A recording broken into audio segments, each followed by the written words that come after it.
Bismillahirrahmanirrahim. Assalamualaikum warahmatullahi wabarakatuh. Assalamualaikum.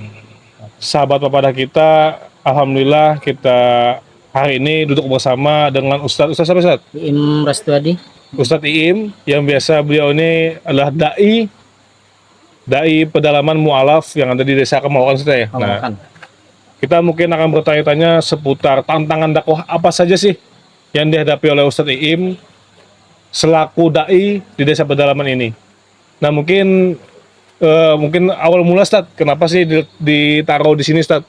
Oke, dari kisahnya itu ada Haji Semu Kalimantan Selatan tuh mencari dai. Jadi dari Kalimantan Selatan menelpon ke pimpinan daerah Kaltim. Pimpinan daerah Kaltim itu di Penajam.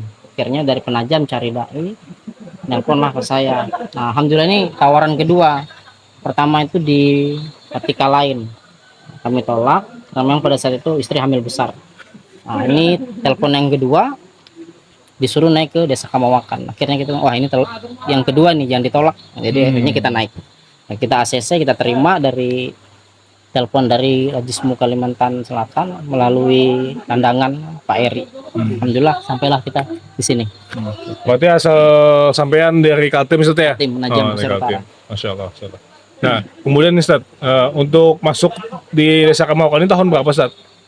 Kita baru 1 tahun di sini. Oh, 1 tahun. Nah, dari pengalaman sampean dalam 1 tahun itu apa sih Ustadz, tantangan-tantangan yang sampean hadapi untuk berdakwah di Desa Kamawakan Ustadz? Terlebih-lebih kalau saya pribadi melihat sampai saat ini tidak adanya jaringan dan sebagainya Ustadz. Ya. Apa Ustadz tantangannya Ustadz? Ya, pertama jaringan saya susah.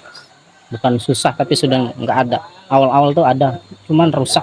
Saat ini rusak karena cuaca kan. Sini kalau sudah cuaca, angin, petir, macam-macam. Itu yang pertama. Sinyal susah. Terus medan ekstrim karena saya orang baru kan, jadi menurut saya ekstrim ini. Kadang jalannya berlumut. Nah, gitu. Terus untuk makanan apa-apa itu kita harus ke kota dulu. Kalau mau lengkap harus ke kota, ke kandangan. Polonya dari pedalaman ini ke kota itu berapa jam menempuhnya Ustadz? Itu kalau saya sih bisa 2 jam. Masya Allah. Iya, 2 jam baru keluar bisa makanan Ustadz ya? Oh. Alhamdulillah bisa 2 jam. Kalau dari segi kultur Ustadz, ada nggak sih Ustadz? Maksudnya ada nih dari kawan-kawan yang sudah mualaf kemudian ingin merubah keyakinan atau ada faktor eksternal yang menyebabkan mereka itu ingin keluar dari Islam Ustadz? Ada. Salah satu yang terjadi itu ketika mereka masuk Islam itu misalnya terjadi kecelakaan, patah nih misalnya atau apa, mereka meyakini masuk Islam itu bikin sial. Akhirnya mereka mau keluar. Ini terjadi di desa yang di sana, saya lupa desanya apa. Itu ada pernah jatuh motor kecelakaan bagian paha, akhirnya merasa tidak dijenguk, tidak ditanya-tanya atau diramu.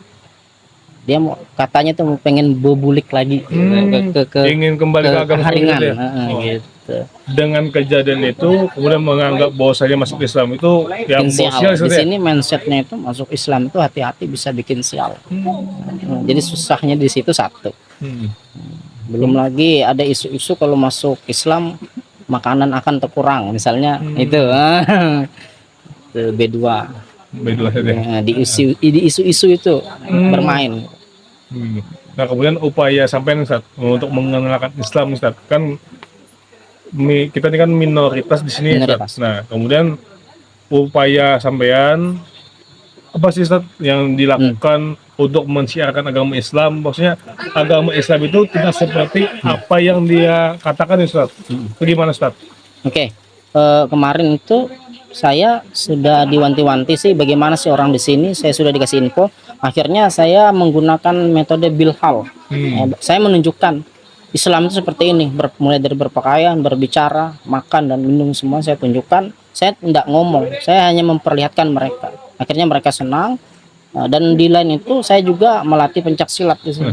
Tapak suci. Akhirnya saya punya murid hampir 10. Salah satu di antara mereka sudah bermualaf. Gitu. Alhamdulillah sekarang posisinya kalau tidak kelas 5 kelas 6 sudah mualaf, bisa dibilang 3 hari sebelum lebaran dia mualaf. Artinya membawakan kultur ya, mengenalkan Islam secara jadi saya enggak ngomong ini hadisnya haram, ini halal, ini saya enggak ngomong, saya memperlihatkan Islam itu dengan cara saya, dengan gaya bicara, gaya hidup lah, bil hal gitu. Kemudian ini Ustaz, ada nggak sih Ustaz, tantangan eksternal ini Ustaz, misalnya nih ada upaya-upaya misalnya dari luar gitu Ustaz, untuk membumbui mereka, atau kan secara internal mereka bahwasanya ketika masuk Islam tidak lagi bisa memakan ya bisa dikatakan B2 tadi Ustaz ya. Selain itu ada nggak Ustaz faktor eksternal mungkin dari ya maaf agama lain atau apa gitu Ustaz? Saya pernah sih, cuman saya tidak boleh sebut ya. Iya. Nah, ketika itu mereka itu apa ya? Itu pertama saya datang tuh saya melihat dengan mata saya sendiri, mereka ditarik untuk masuk gereja, untuk bergabung, ya makan, minum, nyanyi-nyanyi dan berdoa ala mereka. Nah, itu anak-anak kita Muslim. Yang pertama yang saya lihat depan mata saya itu pertama-tama saya datang. Terus yang kemarin ada juga itu tarikan untuk disuruh apa ya? Untuk keluar dari agama kita dengan iming-iming ada, misalnya buku gitu. Saya tidak ini ekstrim, jadi saya tidak sebut namanya, cukup saya tahu ini orangnya ini kasusnya begini gitu. Itu terjadi sebenarnya. Memang terjadi Setia. Terjadi. Cuman itu hanya saya yang lihat, dengar dan tahu gitu. Itu upaya dakwah Setia. Upaya dakwah. Upaya dakwah apalagi, tantangannya salah satu di situ. apalagi kan pedalaman Setia. Ya. Di pedalaman yang sangat di luar jangkauan ya tadi, jaringan, kemudian mencari bahan pokok pun susah, 2 jam dan sebagainya Ustaz. Ya. Kemudian pertanyaan lagi Ustaz, kenapa sih mau Ustaz? Ya, kalau bicara mau memang saya itu sudah dari SMP memang sudah kerjanya gini, kerja kayak dakwah gini. Berawal gabung di Ortom, Ortom IPM, lalu naik ke IMM, lalu naik ke Pemuda, Kokam. Akhirnya saya tahu ternyata Muhammad ini giroh dan birohnya dakwah. Cuman gayanya macam-macam, ada yang lewat jalur prestasi pendidikan, ada yang lewat apa ekonomi. Akhirnya kami lewat situ. Memang kita bismillah untuk dakwah, hidupnya untuk dakwah gitu. Walaupun naik gunung kan? Bosan. Ya kalau bosan itu sering sih, ada sih kok gini ya, di hutan nih. Ada sinyal nih. Kalaupun harus sinyal kita harus beli dulu. Gitu. Terus apa Ustaz yang menguatkan sampean Ustaz untuk tetap teguh untuk menyampaikan dakwah ini Ustaz? Saya pernah lihat di sini anak-anak apa ya, makan tangan kiri, usia muda harus nikah, usia belasan bahkan 15 tahun itu sudah ada yang janda. Menurut saya ini harus berubah. Nah, itu yang buat saya, ayo nih kita gimana caranya nih, mindset pemikiran mereka harus berubah. Nanti dulu masalah agama, paling tidak dia mau sekolah dulu, makannya tangan kanan dulu, gitu dulu, sisanya menyusul gitu. Jadi banyak saya lihat hal-hal minus di sini yang harus kita rubah sih, bukan saya, kita. Gitu. Ini Ustaz, harapan Ustaz untuk anak-anak muda di luar sana Ustaz. Ya. Apakah harus berdakwah secara seperti disampaikan atau gimana Ustaz untuk mensiarkan agama ini Ustaz? Ya. Mensiarkan agama ini banyak cara. Kalau bisa nulis ya nulis. Kalau bisa pakai otot ya pakai otot. Kalau punya kekayaan ya pakai uang. Ya. Terus kalau ini ortom-ortom di luar sana anak muda, ada IPM, ada IMM, ya sesekali lah naik gunung, jadwalkan 3 hari atau 1 minggu, ngapain kah di sini, main bersama kah, nyanyi bersama kah, insya Allah dengan cara begitu itu juga siar, nanti mereka senang, mereka bersyahadat pasti. Gitu.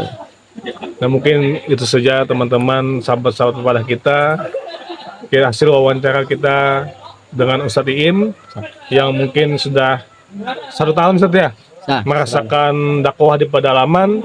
Mudah-mudahan apa yang disampaikan beliau itu menjadi giroh semangat kita untuk terus aktif dalam menyampaikan agama ini.